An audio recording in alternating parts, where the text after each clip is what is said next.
What is up, my friends? Welcome back to the JamesonBrandon channel, where we talk about all things money. Today, I want to give you an update on credit, loans, mortgages, and all that good stuff, because it would appear as though we're at the point in the inflation cycle where they're giving away really cheap money again. So mortgage rates, not so much. Those have been cheap. You should have known this. You've been hearing about the headlines from CNBC all the way to Bloomberg for months and months now about record low mortgage rates.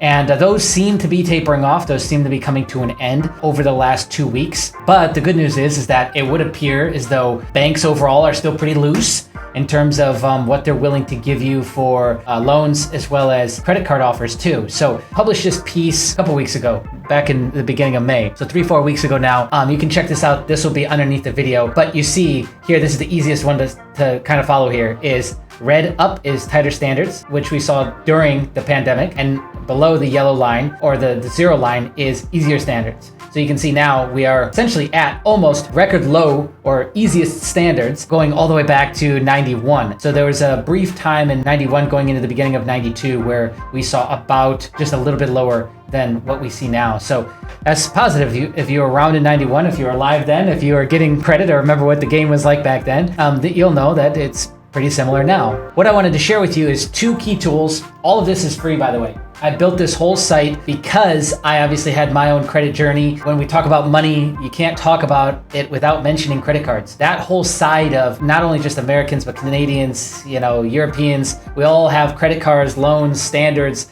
and those sorts of metrics involved in the money game. It might be different for your country, but just understand that this is a big piece of the pie. And while a lot of people scour from this, I did for the longest time. I had a bankruptcy back in, 2011 or something. I was just a kid at the time, didn't really know any better, thought it was the easy way to get out of the obligations and commitments that I made, then put me underwater that I could not pay for.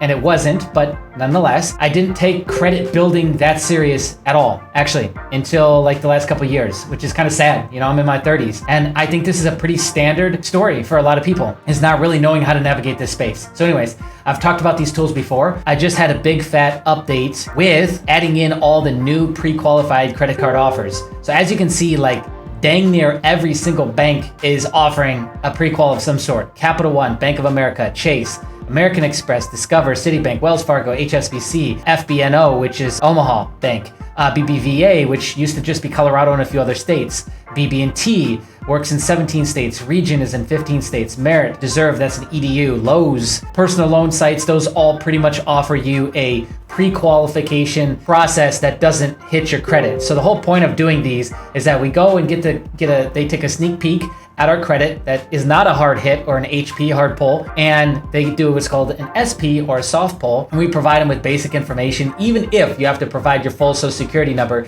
it is not supposed to hard hit your account. The only ones I've heard of doing this are like Synchrony store cards, so just keep that in mind, or Synchrony, however you pronounce that name, who cares?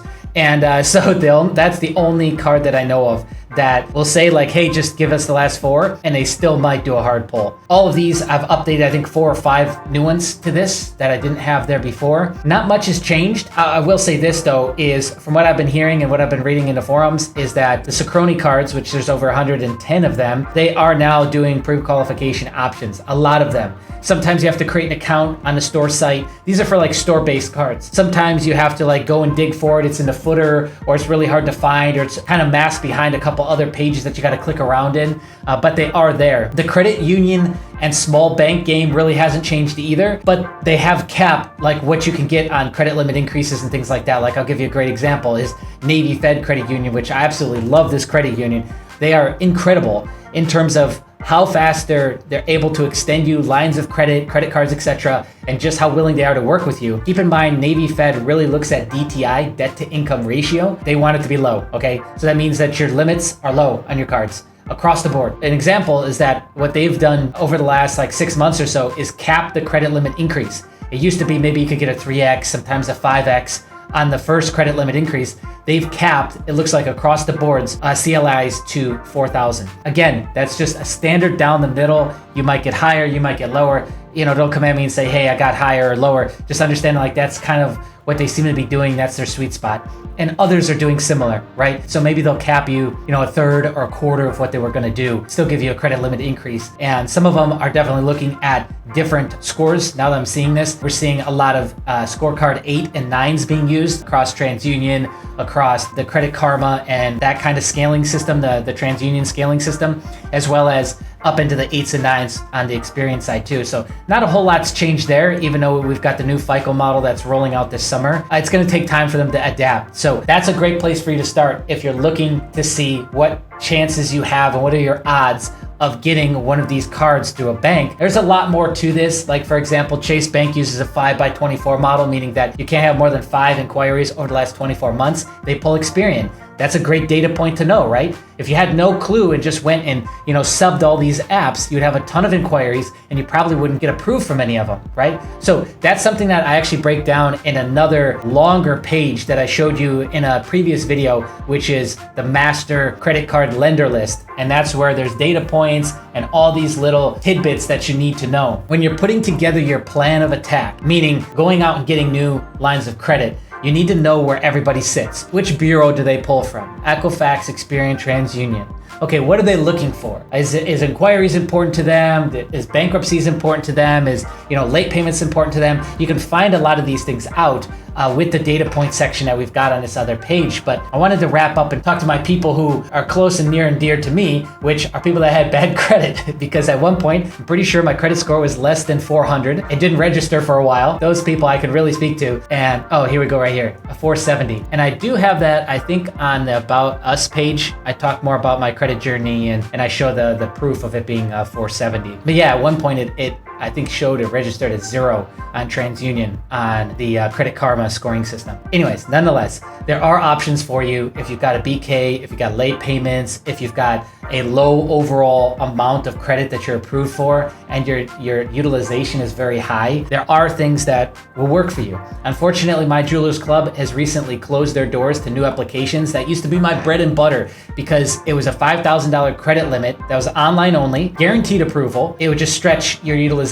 So as it got reported in, it would show that you have this other $5,000 credit limit that you've only used let's say $100 out of. So that would help your utilization and some of your internal factors on the scoring system. But they no longer are offering their card. New Coast Direct is really bad. Secondary option, I'd say your best next bet is Self, which is going to show up as an installment loan. And this is going to still report on all three. I think it's guaranteed approval and $9 setup fee. Yep. The interest rate seems pretty low. I think the monthly payment was like $26 from what I remember, and it would auto draft out of my account. I think I did a $500 account. You could pick how much you wanted to do, I believe, based on how much you wanted to pay per month. Yeah, I started with the lowest one, which was $25. And I'm getting close to closing it because I've almost ran out of it completely.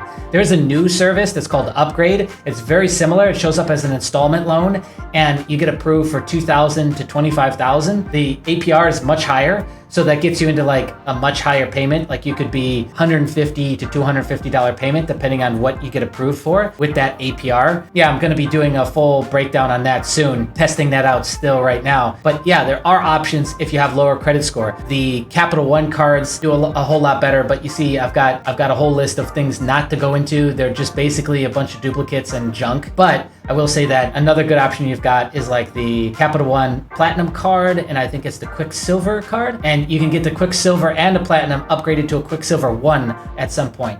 Okay, which just gives you, again, you get actually cash back on these cards, and they tend to work with people with lower credit scores, underneath that 630 and even into the high 580s, 590s, right? It's all just gonna depend on your profile and your situation. But yeah, there are still a lot of options out there if you're rebuilding your credit. I would say now is a really great time to do that and be looking to do that because the requirements are much lower and they seem to be looser. So they're going to be willing to work with you more. The worst time you could have gone and gotten credit was when you needed it, which is in the middle of the pandemic. That's why we always plan ahead. And I always talk about this. Always, always, always. I talk about it in emails where I bring this stuff up. I talk about it in past videos you can check on this channel, is that you don't want to be going and trying to get credit when you need it. You want to have it already.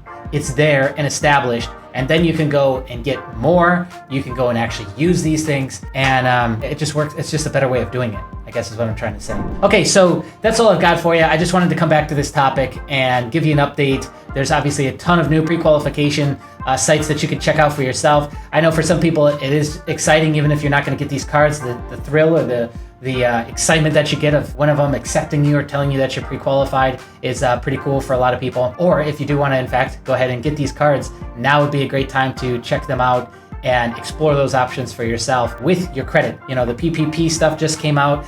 That I think helped a lot of people. That would help you pay down your credit cards so that you're in a position to really get in when they've got loosened up standards. So that's all I got for you. Thank you so much for tuning in. Hit the thumbs up button, comment below if you got something to say. And if you're brand new to the channel, take a second. If you like this, subscribe, and we'll see you again real soon in